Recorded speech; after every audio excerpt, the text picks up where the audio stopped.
información, ahora vamos a cambiar totalmente de tema. Hay un tuit que viene dando vueltas hace algún tiempo, es del congresista Guillermo Bermejo. ¿Qué es lo que dice este tuit? La derecha no quiere que Dina Boluarte renuncie, necesitan que se quede hasta el 2024 y firme contratos mineros y de hidrocarburos por un valor de 54.000 millones de dólares y dejar enganchado al país por 30 años. Una vez asegurada su fortuna, le tirarán al tacho como al limón de emolientero. Eso es lo que dice, ¿no? Inmediatamente, Carlos Anderson, congresista, le respondió: ni este ni el próximo año se vence ningún acuerdo de estabilidad tributaria de inversiones en minería. Lo mismo sucede con la inversión petrolera. Ojalá se materializaran inversiones por 54.000 millones. El Perú sería otro. Creo que necesitas inventar otra narrativa. Es decir, le está diciendo mentiroso. Así que después que se pelean en el Twitter, nosotros hemos invitado a un especialista. Nosotros estamos aquí en estudios con José Ignacio Beteta, presidente de la Asociación de Contribuyentes del Perú. Bienvenido, señor Beteta, a Exitosa. Muchísimas gracias. Muchas gracias por estar acá. El señor Guillermo Bermejo, congresista de la República, públicamente ha dicho que Dina Boluarte, según la derecha, no puede renunciar porque necesita que se quede hasta el 2024 y que firme contratos mineros y de hidrocarburos por un valor de 54.000 millones de dólares, ¿no? Y dejarnos enganchados al país por 30 años más. ¿Esto lo que dice él es verdad? En realidad están por vencer los contratos ley y lo que la derecha necesita es que Dina Boluarte firme y que nos dejen enganchados, como dice él, por 30 años más. Bueno, lo primero que habría que diferenciar es la derecha de los empresarios, ¿no? Porque yo calculo que en todo caso Bermejo se ha referido a los empresarios con estos contratos, porque finalmente pueden haber gente de derecha que es muy pobre y no tiene contratos ni tiene empresas. Entonces está tratando de ideologizar el tema, lo cual ya es un primer problema, ¿no? A ver, Carlos Anderson cuando le responde, el congresista Anderson cuando le responde a Bermejo en Twitter, efectivamente usa una tabla, es un estudio del Instituto Peruano de Economía, una tabla muy sencilla, en donde se ve cuáles son los contratos de estabilidad tributaria, mal llamados contratos ley, que vencerían en los siguientes años, ¿no? Y de hecho ya vencieron varios antes del 2020, y los que van a vencer vencen en el 2027, 2029, otro en el 2027, 2031 y 2030. Estos son decir, ninguno en 2026 y menos cuando se va a ir Dina Boluarte. Exacto, ni en el 24, ni en el 25, ni en el 26, que Dina Boluarte sería eventualmente la presidenta, ¿no es cierto?, del Perú, vence ningún contrato de estabilidad tributaria, que ese es el nombre correcto, ¿no? No es un contrato ley, es un contrato de estabilidad tributaria. Entonces el señor Bermejo efectivamente está mintiendo, es una primera mentira, ¿no? Ah, bueno, entonces miente cuando dice que se van a vencer los contratos de estabilidad tributaria. Guillermo Bermejo está mintiendo. ¿Qué es lo que pasa? No sé si podemos poner nosotros la tablita de los contratos de estabilidad tributaria que ha colocado Carlos Anderson, y nosotros con nuestro especialista que maneja muy bien el tema de estos contratos, José Ignacio Beteta, presidente de la Asociación de Contribuyentes del Perú, nos puede decir de qué minera, de qué proyecto se trata. Bueno, de hecho ahí está la lista, ¿no? Efectivamente, estos son proyectos mineros, ¿no es cierto?, que han venido operando en el tiempo. Bueno, está pues Antapacá y Cerro Verde está en Arequipa, Hatbey está en Constancia, que es la zona de Apurímac. Ojo con esto, miren, ¿qué cosa es un contrato de estabilidad tributaria y por qué es bueno ver la tablita mientras lo explicamos, ¿ya? Cuando una empresa viene al Perú, peruana o extranjera, a invertir, el Estado peruano, no desde Fujimori, desde Velasco, desde Juan Velasco Alvarado, le daba ciertos privilegios tributarios y administrativos a las grandes inversiones. a los admiradores del señor Velasco, es bueno comentarles esto. Desde la época del gobierno militar de Velasco en adelante, muchas grandes inversiones gozaban de privilegios. En la época de Belaúnde y Alan García se mantuvieron estos regímenes con distintas leyes, distintas normas. Lo único que hace Fujimori es elevar esta modalidad de contrato entre el Estado y la empresa a la Constitución. Lo pone en la Constitución. En el artículo 62 de la Constitución, si no me equivoco. ¿Para qué? ¿Para qué lo pone en la Constitución? Para que sea inamovible. Para que sea intocable. Pero ¿por qué lo hace en esa época sin justificar a Fujimori ni entrar en cosas de Fujimori? Porque el Perú en el año 90 era un país absolutamente quebrado. Entonces nadie quería venir a invertir en el Perú. El Fondo Monetario Internacional no nos prestaba dinero, el Banco Mundial no nos prestaba dinero, nadie nos prestaba dinero. Éramos una desgracia. Estábamos muy mal económicamente, entonces Fujimori es asesorado, evidentemente le dicen, mira, para que venga gran inversión al Perú, tú ya tienes estas modalidades de contratos desde hace años, le dicen al presidente Fujimori, calculo yo. Eleva la Constitución para que quede grabado, escrito, digamos, sobre piedra. Paréntesis, hoy en día hay muchos especialistas, entre los cuales me encuentro yo, que dudamos de si deberían seguir existiendo. Ojo, yo no creo que sea tan necesario que esté en la Constitución un régimen de contrato así tan estable. A pesar de cómo estamos, a pesar de toda la turbulencia política. Exacto, pero no lo veo necesario en la Constitución. Entonces, si quieren cambiar algo en la Constitución, cambien eso, porque no es necesario. Puedes tener leyes que garanticen estabilidad tributaria, estabilidad administrativa a los contratos con privados, sin necesidad de que esté en la Constitución. Hay Bermejo, por ejemplo, que proponga una reforma de la Constitución por ahí. ¿Nos creerán?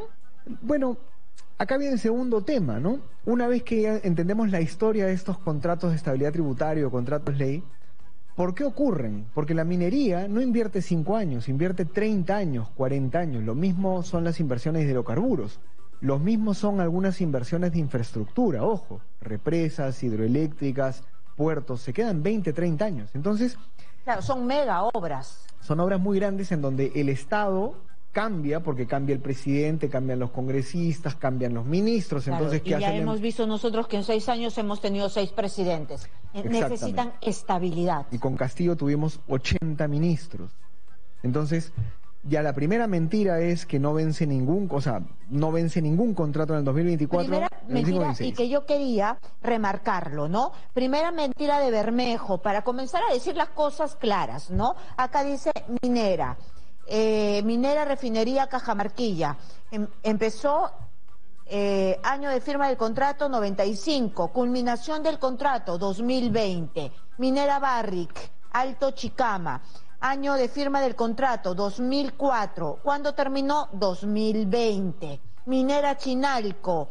¿Cuándo empezó? 2009. ¿Cuándo termina? 2027. Es decir, aunque Dina Boluarte se quede, que no va a pasar, es decir, termina 2027. Será para el próximo presidente. Minera Las Bambas. ¿Cuándo empieza? 2011. ¿Cuándo termina? 2029. Compañía Antapacay, ¿cuándo empieza? 2011. ¿Cuándo termina? 2027. Dios quiera, porque todavía ni siquiera empiezan, ¿no? Sociedad Cerro Verde, ¿cuándo empiezan? 2012. ¿Cuándo termina? 2031.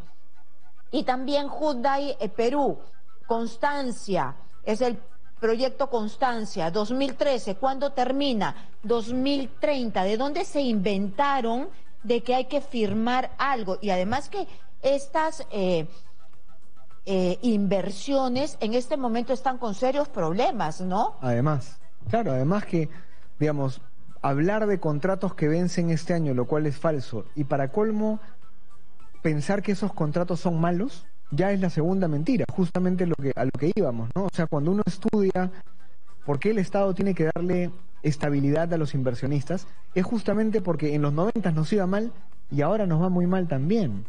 ¿Quién está viniendo a invertir en este momento al Perú? Ninguno. Se están yendo a Chile, se están yendo a Colombia.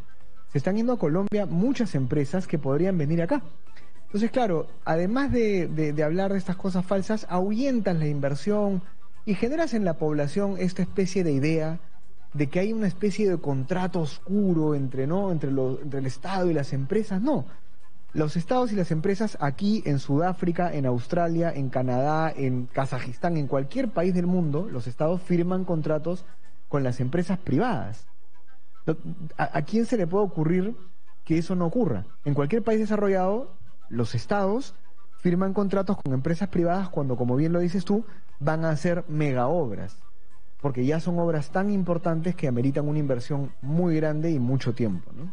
Y además que tienen veedores, ¿no? Hay muchísimas ONGs y además organizaciones que ven cómo las empresas, especialmente las extractivas, afectan el medio ambiente. No es que vienen, hacen, destruyen y se van. Además de la fiscalización a las empresas mineras, que es muy fuerte de las ONGs, de la OEFA, digamos, que es el organismo supervisor y de fiscalización ambiental, tienes evidentemente asociaciones como la nuestra, la Asociación de Contribuyentes del Perú, que está todo el tiempo viendo cómo se usa la plata de los contribuyentes.